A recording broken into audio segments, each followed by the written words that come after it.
দোস্ত কেমন আছো? কার লাগে কথা বলছ? দোস্ত সর একটু যা, আমি পরে কথা বলবো না, আমি একটু ঝামেলা আছি, যা তুই। না তুমি না, ওই এমনি দাঁড়া, তোর মজা দেখাইতেছি। আরে না তুমি না, তুমি কথা বলো, সমস্যা নেই, মোবাইলে কথা বলো। এই বাবু, কি করছো এখানে? এই শালার পুত, কি করছ? দোস্ত আমি কথা বলতেছি, জানতে। এই দুষ্টু, আমি কোথায় যাব?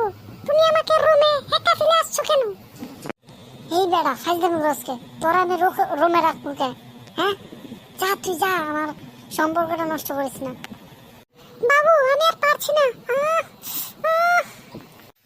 না বাবু, আমার সামনে মহিলা নাই তো, তুমি চেপ্তাছো কেন? না আমি তো তোমার সাথে ফোনে কথা বলতাছি। না না, এ মহিলা নাই, সে আমার বন্ধু। না না, আমাকে ছেড়ে দিও না। না, আরে কিসের ব্রেকআপ? না